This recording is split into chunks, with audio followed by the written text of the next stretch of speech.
durchgesetzt und zugleich eben dadurch in die höchste Verbindlichkeit.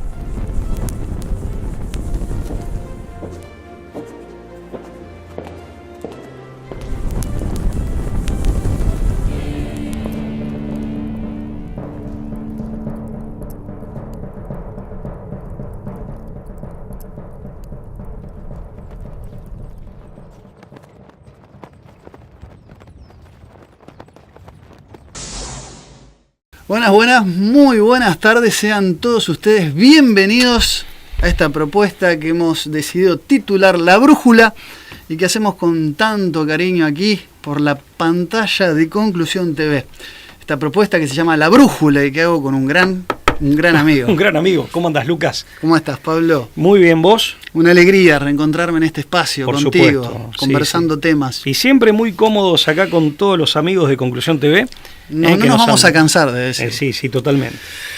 Bueno, de agradecerles. Le recordamos a la gente que este programa se consagra a la Virgen, a la siempre Virgen. 3 veces admirable, madre, reina y victoriosa, madre, reina y educadora de Schoenstatt. Siempre nos ponemos bajo su manto de protección y amparo para hacer esta tertulia, esta charla de café.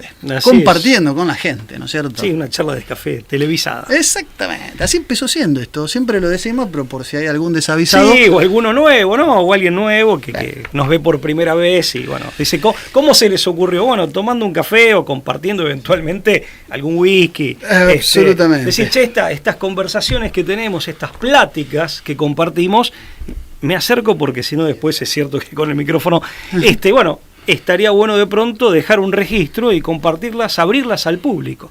Y que nuestros amigos del público nos den sus comentarios, que gracias a Dios son muchos, en general son, te diría que casi todos o prácticamente todos son elogiosos, lo cual nos sorprende, pero por sobre todo nos gratifica y lo agradecemos, nos incentiva. Y cuando hay alguna crítica la recibimos, sobre todo obviamente, si es respetuosa, que normalmente es así, la recibimos de muy buen grado. Tomamos debida nota, así que disparen tranquilos. Háganos llegar sus críticas o sus observaciones. Aparte hay hechos que a veces tienen más de una interpretación. Nosotros a veces tiramos una punta de lanza y después de ahí cada uno puede investigar por sus propios medios. Bueno, es un poco la idea también, que el programa sirva de disparador, ¿no? O sea, las críticas son bien recibidas siempre y cuando no vengan con que porque hiciste esa interpretación vos tenés intereses inconfesables. Bueno, eso ya sería como así, como muy paranoico. Bueno, ¿no? pero existe sí es muy importante decirlo, o sea, por un lado uno las recibe muy predispuesto, pero siempre en el marco del respeto. Pero la verdad es que ha sido siempre así, ¿no? Creo que no ha habido prácticamente ninguna excepción a eso, así que bueno, bienvenidas sean.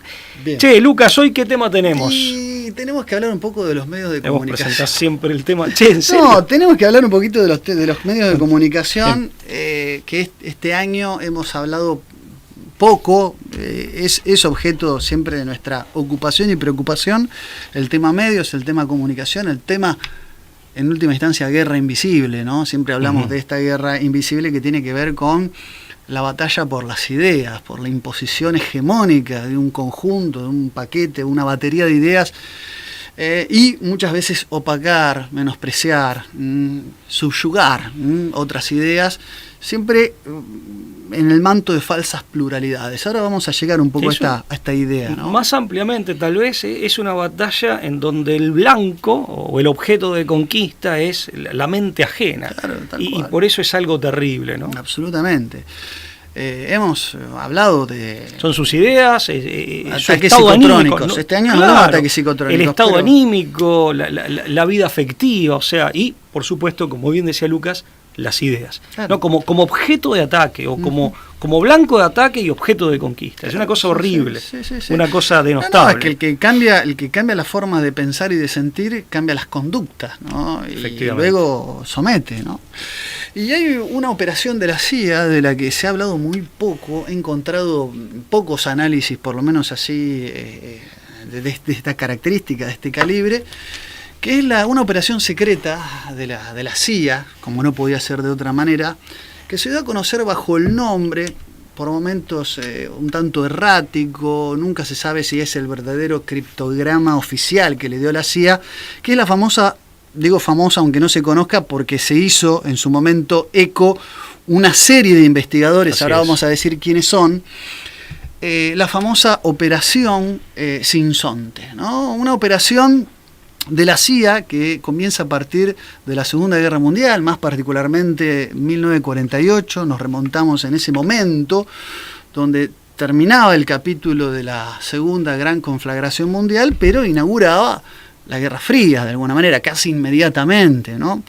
Y es una operación que se le atribuye este nombre porque el sinsonte es uno de los nombres vulgares de un tipo de ave, un pájaro, para ser más llano al decirlo, cuyo nombre científico es el Mimus polyglotos, que es un ave que engaña a las demás aves, tiene la capacidad de imitar su canto.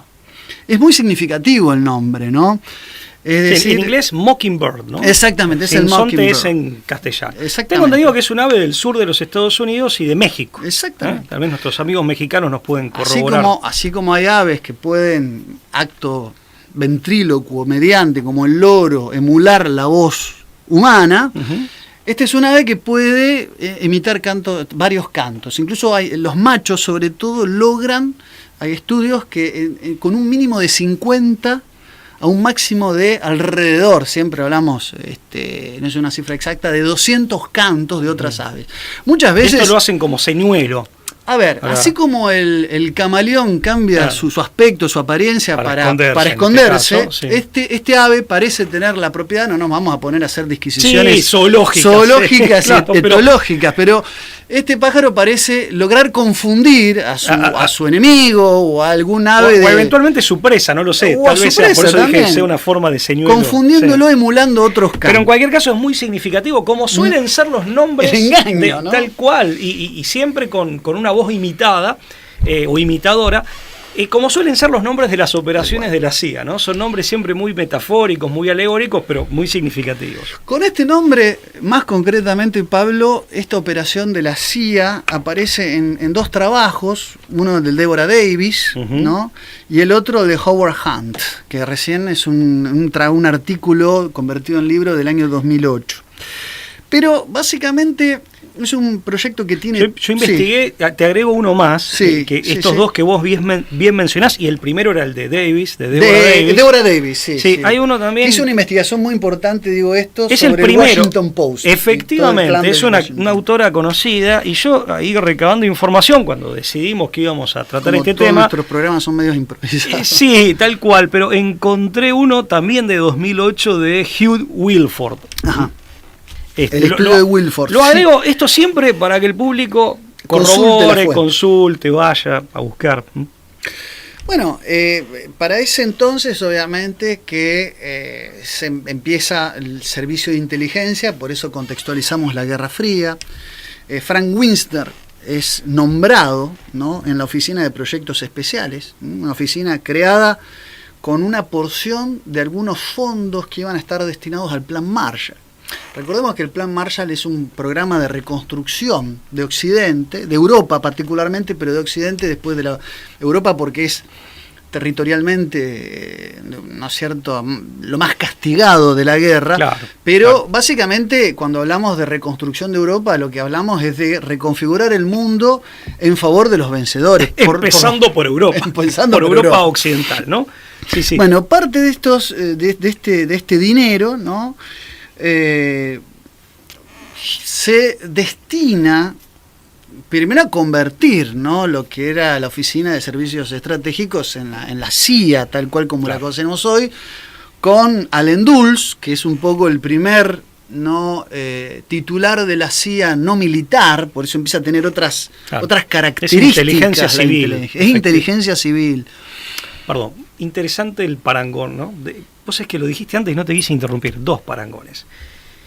Plan Marshall. Sí. Plan Marshall. Un dato que le leí a Carlos Escudé.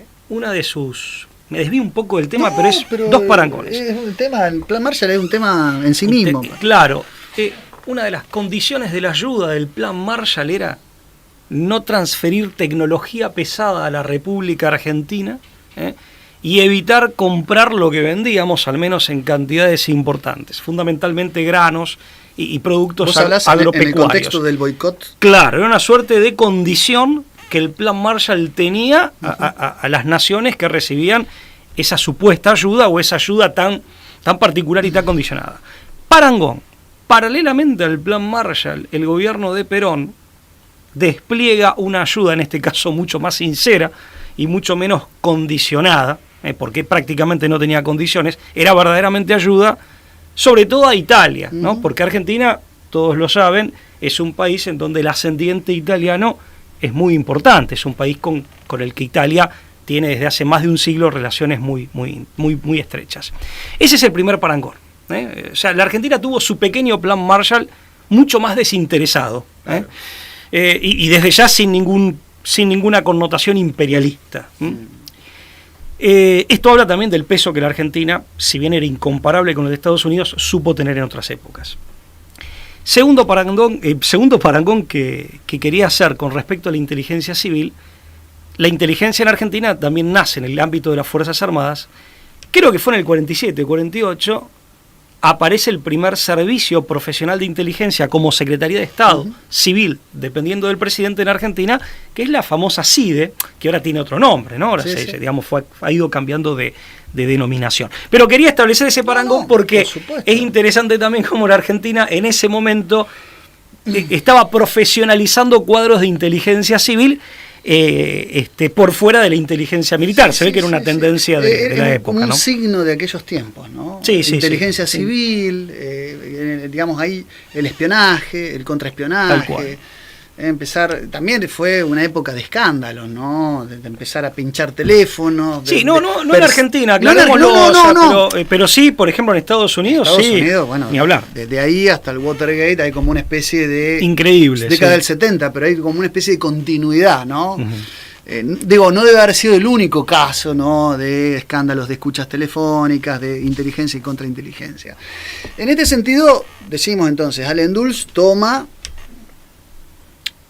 un protagonismo en lo que es la Agencia Central de Inteligencia Norteamericana y se nombra a Franz Wisner, una persona clave en esta operación, Sinsonte, en lo que es la Oficina de Proyectos Especiales. Porque claro, el proyecto Sinsonte, como todas las operaciones secretas de la CIA, no se lo puede simplificar en una sola acción concreta. Es un conjunto de operaciones que van a nivel táctico y a nivel estratégico, que algunas son de menor y mayor escala, de cortísimo, inmediatísimo plazo y otros que se propagan en el tiempo. Es decir, son operaciones complejas, diseñadas por una cabeza, ¿no? Motora, en este caso la CIA, pero que implica varias aristas, ¿no?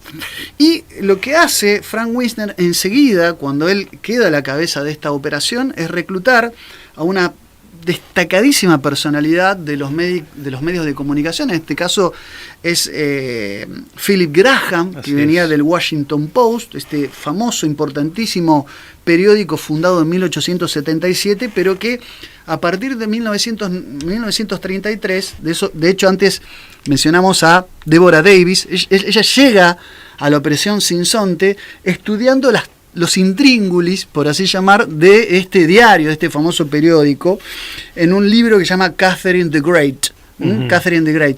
Porque estudia a la viuda. Catherine Graham. Exactamente. Claro, Catherine Graham era la viuda de Philip Graham, que se suicida en 1963. En su apogeo, muchos vinculan este suicidio. Dueño de The Washington Post. Dueño, sí, en realidad era el yerno del verdadero dueño, que era Eugene Meyer. Tenés razón. Que fue presidente de la Reserva Federal entre 1933 y 1937, una cosa así.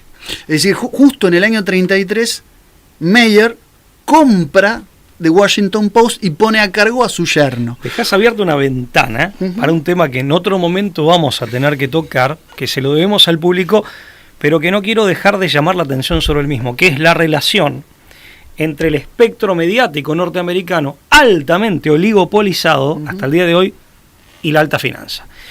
O sea, este dato que vos decís, Meyer venía de presidir la Reserva Federal de los Estados bancos Unidos. Y los medios. Ahí ya tenés en chiquito tenés de qué va todo el tema. Porque ¿no? esto explica también la oligopolización de los medios, que después se va digamos, es un fenómeno que se extiende a nivel global, pero que empieza en los Estados Unidos, ¿no? Y que forma parte de la Sinsonte, forma parte de claro. la CIA. Ahora vamos a ver, hay tres claves para entender el funcionamiento de los medios de comunicación a nivel global a partir de la operación secreta de la Sinsonte.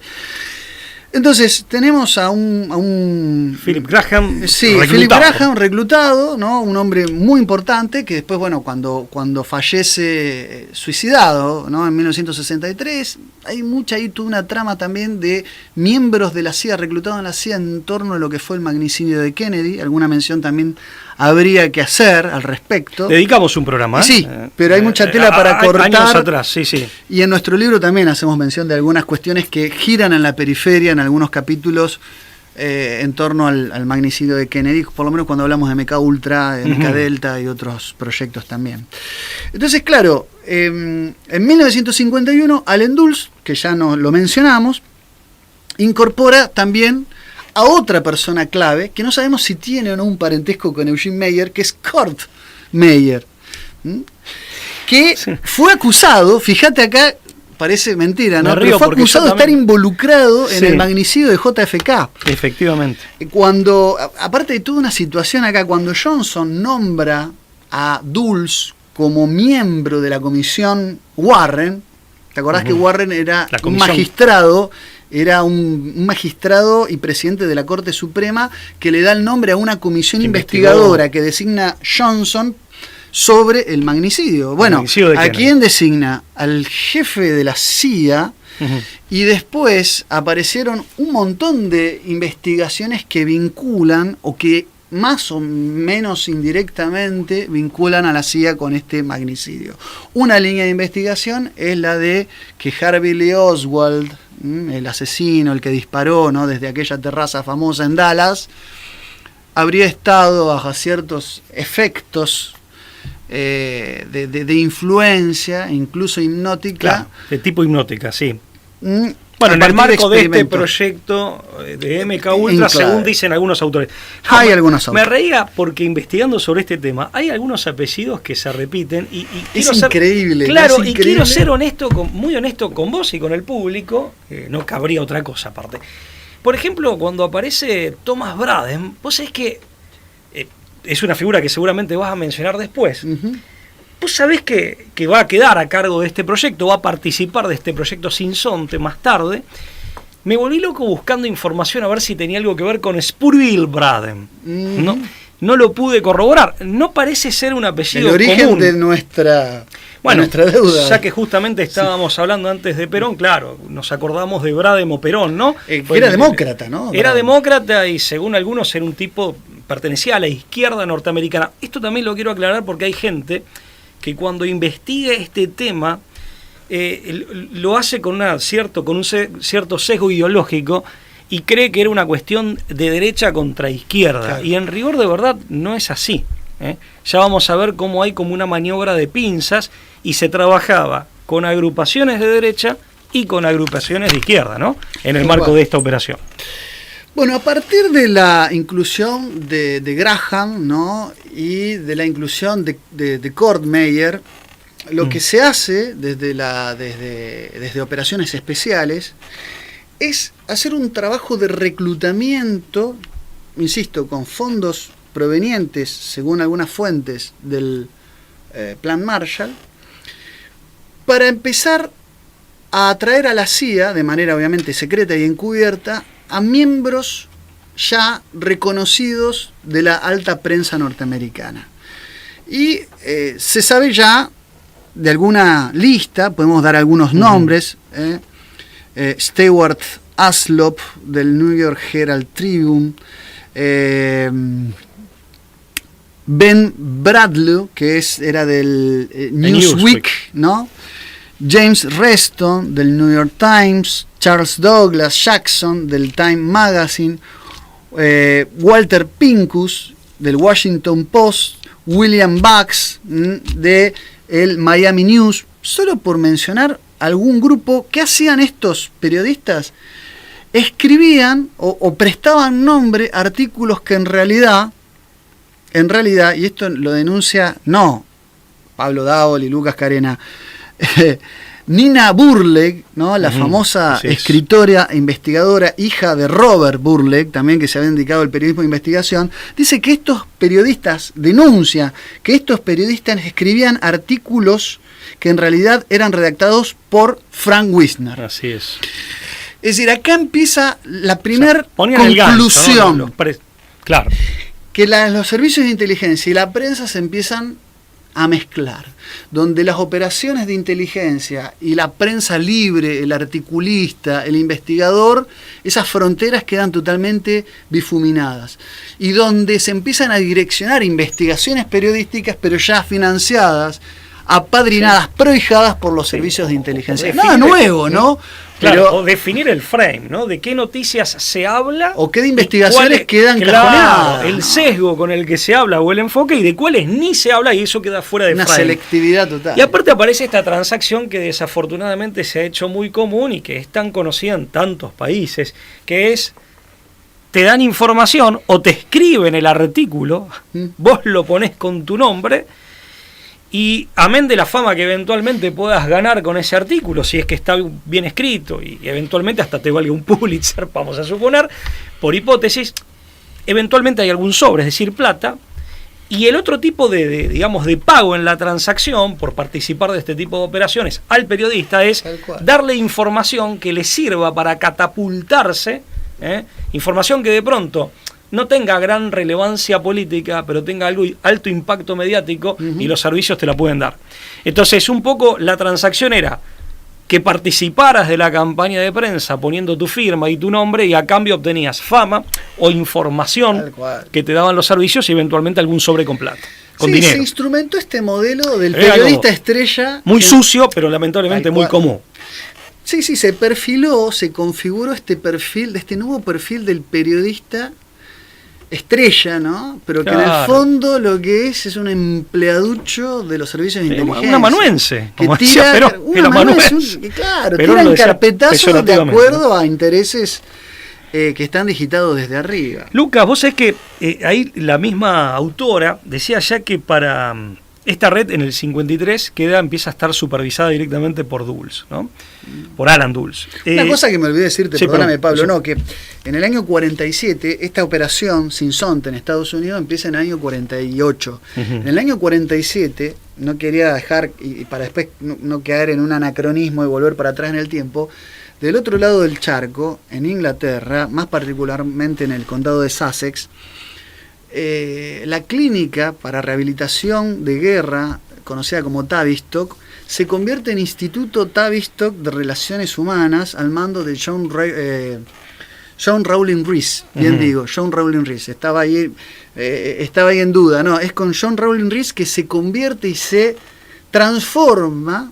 Acá lo tenemos a Stulin, que tiene un libro, un trabajo que se llama Instituto Tavistock. Sí. Se convierte en el centro, en la usina de lavado de cerebro más importante, pero sobre todo en la parte no tanto periodística, sino más bien cultural, en la agenda cultural. Y académica. Música, académica. Pero digo, ya ahí tenemos otro frente artística, que hace de gemelo, ¿no? Le hace como el frente para llegar a lo que es hoy este copamiento de la prensa. Para evitar la sorpresa que puede llegar a tener alguien, no avisado al respecto, este tipo de operaciones y de estrategias ya desde hacía décadas se podía observar, o se puede observar que desde hacía décadas había una concomitancia a ambos lados del Atlántico Norte. Y pensemos simplemente con la fundación del Instituto Real para las Relaciones Internacionales, RIA por sus siglas en inglés, y el Council on Foreign Relations en Nueva York, o sea, uno en Londres y otro en Nueva York. Su primo norteamericano es creo que CFR, con un año de diferencia, creo que estamos hablando, de un año de diferencia, o sea, empieza a haber, digamos, este tipo de estrategia en paralelo, y observamos un intercambio muchas veces de los actores con los científicos, por ejemplo, del Instituto Tavistock, por ahí aparecen en las universidades norteamericanas y viceversa. En un caso es Kurt Lewin, ¿no? Kurt Lewin. Sí, exacto, que venía de la escuela de Berlín, ¿no? Claro, bueno, y que tenía una cierta vinculación. No es escuela de Frankfurt 100% adscripto, pero tenía vinculación con. Sí, tal cual. No, yo lo que te iba a decir, vos estabas diciendo lo de los periodistas, yo quería aportar de medios, o mejor dicho, de directores de medios importantes que ya para principios de los 50 ya estaban también, digamos, vinculados a la operación, al menos según la autora que estamos siguiendo. Y entre ellos están Nina Burley, ¿no? Nina Burley. Sí, no, correcto. Y también Davis. El caso de William Paley, de CBS, el caso de Henry Luce, de Time Life Magazine. Bueno, Henry Luce... Te dejo para que hagas el aporte que necesariamente hay que hacer. Michael Jones escribió un trabajo, un artículo, un libro. Perdón, sí. Devenido, después un libro que se llama The American Proposition, al que le dedicamos un programa entero en La Brújula, de cómo el Vaticano, nada menos, fue infiltrado, dice Jones, a través, ¿no?, de una operación de la CIA donde Henry Luce del Time y del Life Magazine era uno de los cerebros supremos. Esto en el marco del Concilio Vaticano II, ¿no? Adaptar, o sea, la American Proposition era adaptar y ayornar a la modernidad a la Iglesia Católica a través de su... A ver, totalmente, es así, y básicamente había intereses, digamos, muy concretos, geopolíticos y de alta política, no solo geopolíticos, muy concretos, que tienen que ver con una coyuntura y con el largo plazo, pero también con toda una, digamos, toda una corriente de pensamiento, el americanismo, que se remonta a fines del siglo XIX, que es una corriente, digamos, de modernismo herético, me atrevería a decir, que tiene su origen en el catolicismo estadounidense. Entonces, se junta una corriente teológica, digamos, de fines del siglo XIX, modernista, herética o rayana en la herejía, de los Estados Unidos, con intereses geopolíticos y de alta política. Bueno, esto se juntó, la CIA los combinó. Bueno, nos remitimos a lo que dijimos en ese programa, pero bueno, yo sabía que te ibas a acordar. Teníamos porque que aparte relacionar, sí o sí. Sinceramente, ¿no?, más allá de la gravedad del tema, de hecho nosotros somos católicos y nos presentamos como tales, o sea que no necesitamos resaltarlo esto, pero el tema en sí es un tema tan importante y aparte sinceramente supera la ficción, ¿no? Lo que cuenta Jones al respecto supera la ficción. No, aparte estamos hablando de Michael Jones, un hombre muy documentado, erudito, muy serio, de un nivel de erudición, de rigurosidad investigativa. No estamos hablando de un loquito que postea en internet. Estamos hablando de un trabajo de investigación de American Proposition. Están los documentos y lo pueden consultar. Y él replica gran parte Henry de eso. Luce aparece, como vos decís, otro nombre que se repite en The Time y The Life Magazine, ¿no? Bueno, en el año 53 justamente se incorporan dos grandes figuras. De la Time y del Life Magazine, Henry Luce, y alguien que ya mencionaste, que es Thomas Braden, ¿no? Que era... bien. También hablando que era amigo de Nelson Rockefeller, ¿no? Muy amigo íntimo de Nelson Rockefeller, que fue vicepresidente de Estados Unidos entre el año 74 y 77. Pariente o no, el otro Braden, Sprill Braden, que fue embajador en Buenos Aires, año 45, por eso esto de Braden o Perón, era un hombre también vinculado, en realidad ya su padre vinculado al clan Rockefeller, ¿no? Y a la Standard Oil. Thomas Braden compró medios. Así que es probable, no sé, pero con que hayan dinero, sido parientes, ¿no? Te doy un dato más, Braden. Pablo.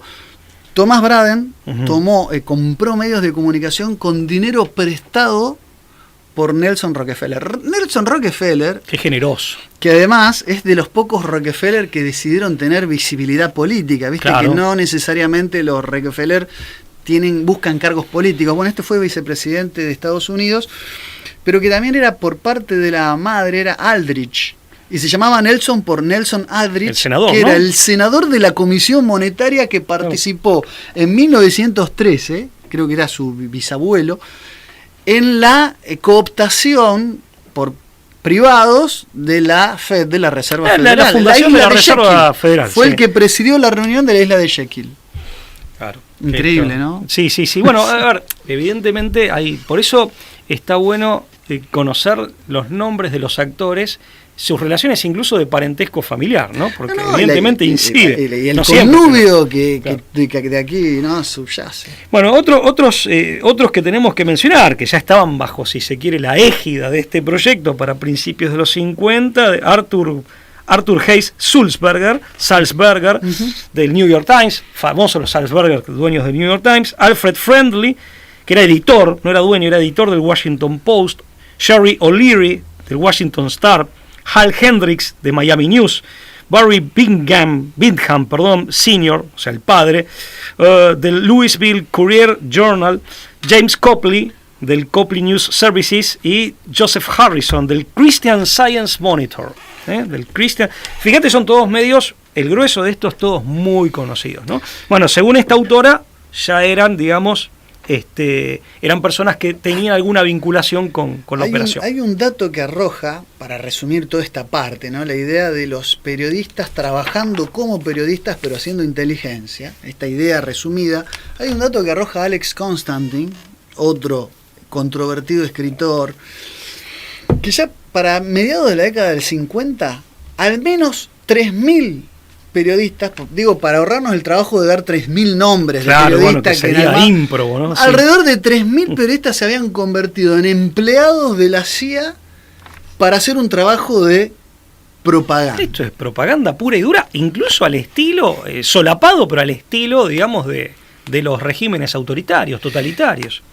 Y entonces, bueno, y para ese entonces aparece un personaje ahí, a ver, no va a ser una denuncia de la Operación Sinsonte, pero va a entorpecer un poco la Operación Sinsonte, que es el mismo Edgar Hoover, que FBI, ¿no? Sí, celoso del poder que estaba tomando la CIA a través de esta operación, acusa, fíjate, a la Central de Inteligencia de haberse convertido en una pandilla de cancerberos. Viste que Cerbero era el perro que custodiaba el Hades y que tenía muchas cabezas.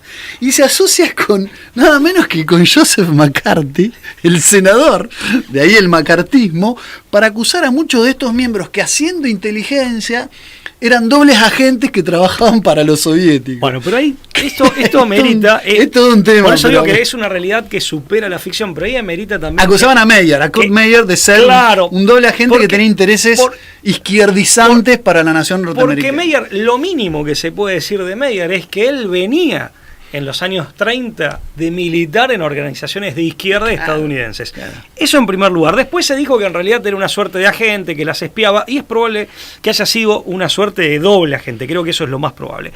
Pero también después de ver sujetos como Hiss, por ejemplo, en la CIA, y de observar ciertas maniobras de la CIA, hay que decir también de que la acusación de que por alguna razón se estaba jugando a dos puntas tiene algo de cierto, y no se trata simplemente de paranoia derechista, por así decirlo. Claro.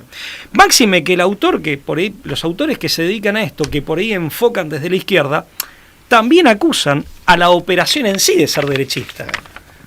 En tanto que el propio Hoover los acusaba de ser izquierdistas, y a mí me da la impresión, por la complejidad que tiene el tema, por la ambigüedad de muchos de estos actores, de estos protagonistas, me da la impresión de que en realidad había una suerte de doble juego, En el caso de McCarthy está claro que él, esto lo dicen varios autores, él termina siendo tenía sus costados débiles el hombre, tenía un problema de alcoholismo, tengo entendido. Déjame decirte esto, que por ahí desde la lógica macartista, desde la lente macartista de la época, habrían sido acusados de traidores. Ahora, a la luz de lo que uno hoy conoce de los vasos vinculantes, claro, de un Anthony Sutton, por ejemplo, claro, efectivamente, y los vasos vinculantes entre la cumbre del poder soviético y la cumbre del poder norteamericano, en realidad todo cuadra. Porque son dos modelos que en última instancia respondían... Tienen una funcionalidad mutua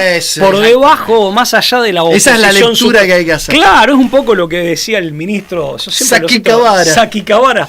El ministro Sakikawara, viceministro de Finanzas de Japón en los años 90, que decía que eran dos experimentos, dos ensayos que se echaron a andar, ¿no? Bueno, uno en Estados Unidos y el otro en la Unión Soviética. ¿No? Y a la luz de lo que dice este gran libro que es El cerebro del mundo de Adrián Salvucci. Ahí está la cita de exactamente. Saki Kavara, perdón. Exactamente, que en el fondo la perestroika, la glasnost, la caída del muro fue una desactivación, una implosión programada de esos poderes que sostenían estos dos modelos convivientes. Sí, y que trabajaban y siempre andaban discurriendo por esos vasos comunicantes subterráneos. Mira, esta es la época también, y dedicamos un programa de La Brújula años atrás al tema. No nos olvidemos que es la época en donde comparece en el Senado de los Estados Unidos y también escribe un libro, School of Darkness, Escuela de Oscuridad, la famosa Bella, por Isabella Dodd. Bella Dodd, italoamericana, abogada neoyorquina, que había militado convencida. Ella había militado en los años 20, en los años 30, y había llegado a ser autoridad del Partido Comunista en la clandestinidad estadounidense. Se arrepiente, se va y, bueno, escribe este libro, Escuela de Oscuridad, pero también, Lucas, recordarás que ella participa, como testigo experta, participa de los comités de actividades, creo que eran antiamericanas, ¿no es cierto? ¿Y Dodd qué dice ahí concretamente? Dodd dice, en definitiva, bueno, esa ahí revela toda una estrategia que tenía que ver con infiltrar seminarios y con gente que ya tenía cierta jerarquía en la Iglesia Católica, que era toda una maniobra que llevaba más de 20 años de infiltración de la Iglesia Católica. Pero no ese es el tema que nos preocupa acá. Nosotros en su momento le llamamos caballo de Troya rojo. Sino lo que ella revela ahí, que después le va a decir también a un alto funcionario, un investigador del FBI, Cleon Skousen, es el autor de dos libros. Capitalista desnudo, ¿no? The Naked Communist y The Naked Capitalist. Son de principios de los 60. Y ella le dice a Cleon Skousen, mire, la verdad que nosotros, cuando yo estaba en el Partido Comunista, dice ella, íbamos a recibir, supuestamente recibíamos en forma secreta, clandestina, instrucciones de Moscú. Pero teníamos instrucciones de que cuando no podíamos recibir de Moscú directamente por algún problema, estamos en una etapa pre-internet, pre-celular. Porque ya es el final.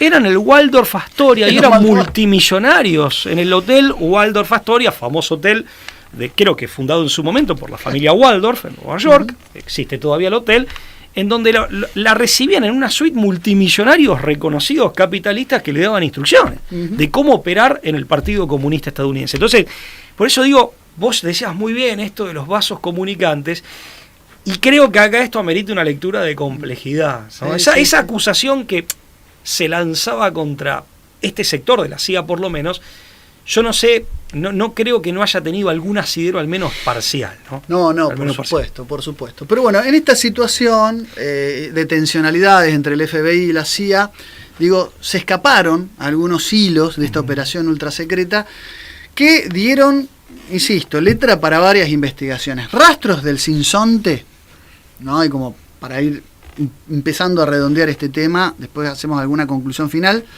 En el año 1964 hay un libro de Random House que se llama El Gobierno Invisible, que da cuenta de la existencia de la Operación Sinsonte. En el año 72 está un trabajo de Alfred McCloy que se llama Las políticas de la heroína en el sudeste asiático, que no es específico del tema, pero habla de la influencia de la CIA en operaciones secretas de influencia y propaganda, y menciona la Operación Sinsonte. Perdón, y que se le intentó, tuvo problemas con el editor. Eso, eso es un dato no menor ese, sí, es cierto. Porque el problema muchos dicen que fue Meyer que lo conocía el editor en el 72. Él reedita el libro, Las políticas de la heroína, corta el nombre en el 92.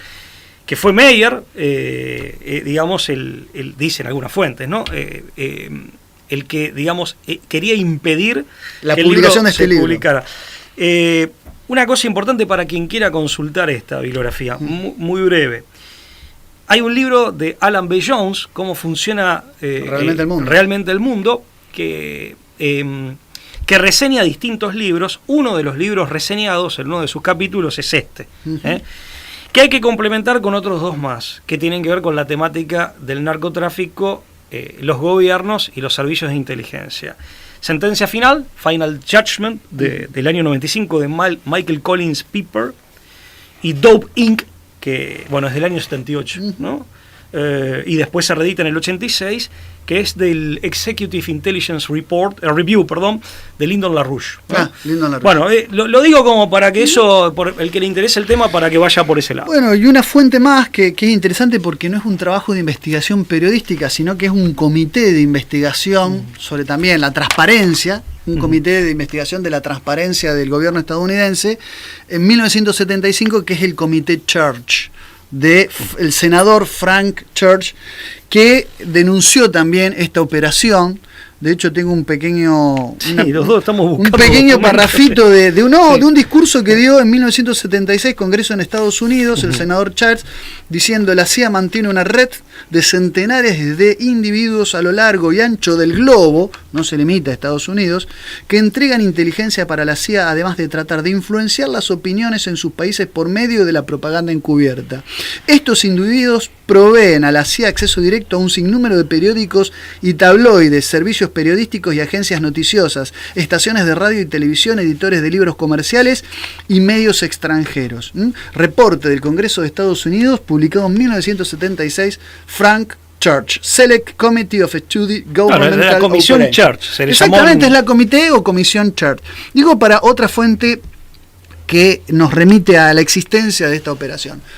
3 momentos clave de la operación, y esta es mi última aporte, después te dejo, si querés, Pablo, alguna reflexión final. 3 momentos. Uno, lo dijimos, esto de crear un perfil de periodista que en realidad es un agente de inteligencia haciendo prensa libre o prensa de investigación, direccionando, sesgando las investigaciones. Segundo, otro aspecto de la operación tuvo que ver con todo el siglo XX, ya lo hemos mencionado en otros programas, se inauguró con intentos por parte de, sobre todo, congresistas norteamericanos de combatir los monopolios.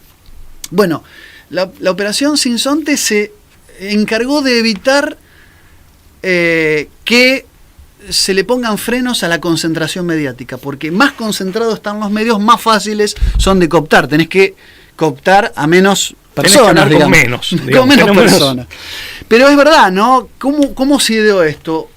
Esta idea de la libertad de expresión falsamente se tradució, terminó, ¿no? Distorsionándose a través del tiempo, y se redujo a la idea de que el Estado no puede intervenir en el monopolio, cuando debería hacer esto, acusando una intervención estatista de la actividad privada de los medios de comunicación. O sea, generando ese antagonismo entre lo público y lo privado, se protegió que los medios estén en manos privadas.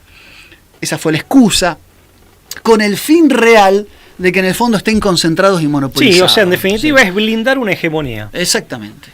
Ojo, no significa que la otra hegemonía sea buena. Lo que pasa es que acá la intervención era, como bien decís vos, para el interés para evitar, político, claro, a veces de intervenir los medios existe, no estamos diciendo que no exista.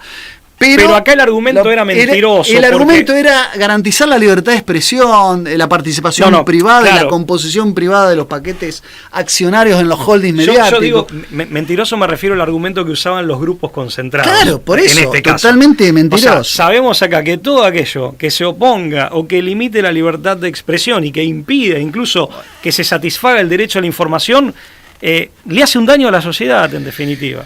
Tercer aspecto y último de la operación, generar a través de eso, logrado los anteriores, un tercer aspecto es lograr lo que hoy vulgarmente llamamos disidencia controlada. Es decir, generar en ese, no un discurso único, sino un aparente y plural conjunto de voces, muchas veces y en apariencia contradictorias entre sí, muchas veces inconexa. Pero en esa diversidad de voces sabemos que lo que hay es lo contrario. Es evitar una verdadera prensa libre, independiente y, por supuesto, desinteresada.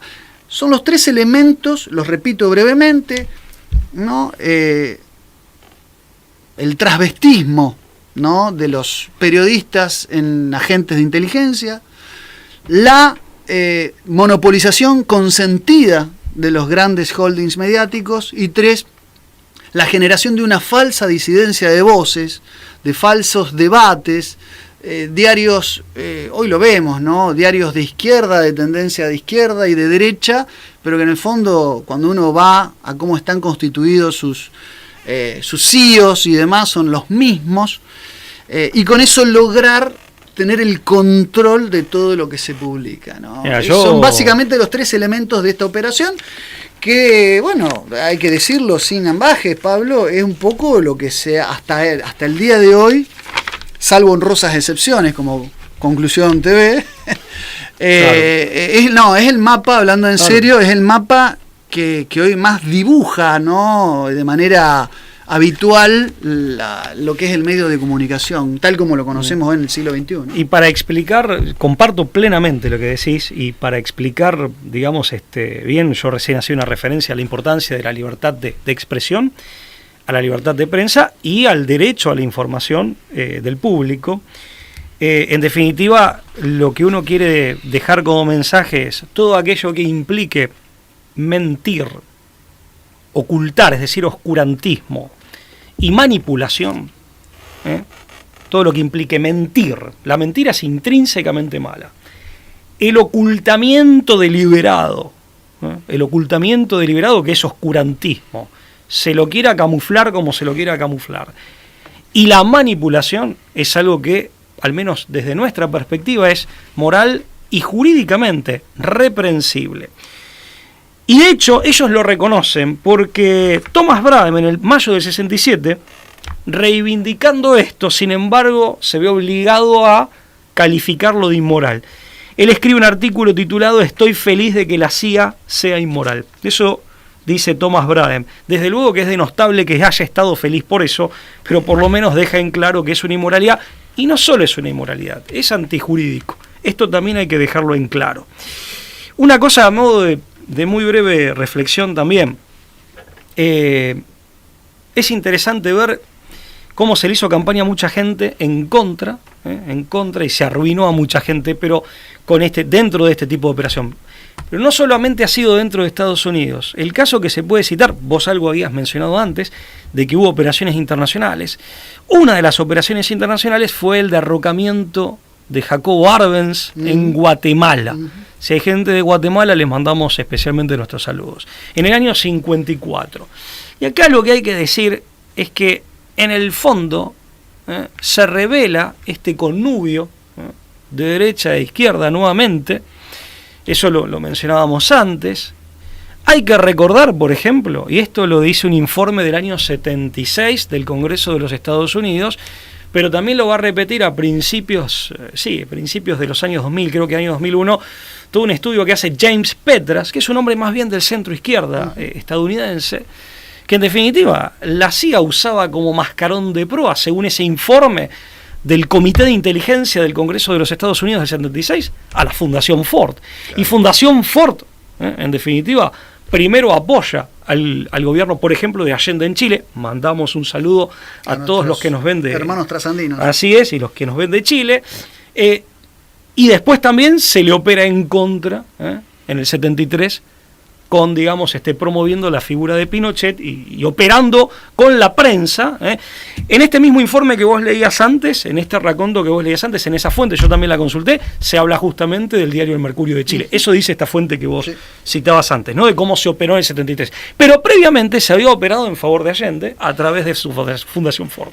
No sé si específicamente dentro del proyecto Sinsonte, pero sí desde la CIA. Eso según un informe del Congreso de los Estados Unidos del 76, y es James Petras el que lo desempolva en el año 2001, en uno de sus libros. Termino con esto. Pareciera que operan a dos puntas, es la típica estrategia de tenazas o de pinzas, y pareciera que su blanco siempre son las terceras posiciones. Interesante este dato. Lo que decíamos recién ¿te acordás el autor? Lo que decíamos recién del diario El Mercurio de Chile del año 73. Esto lo dice, este autor que vos habías citado antes.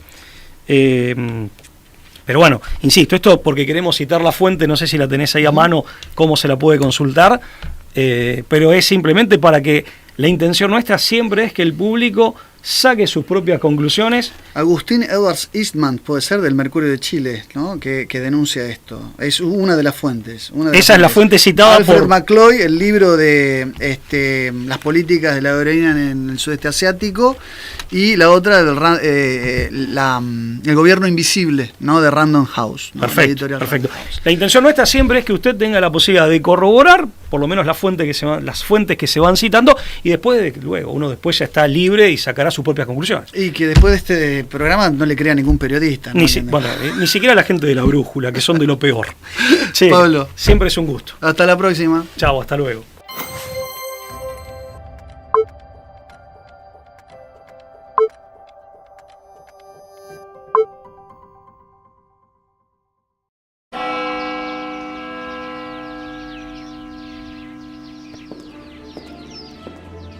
Freiheitsgesetz und zugleich eben dadurch in die höchste Verbindlichkeit.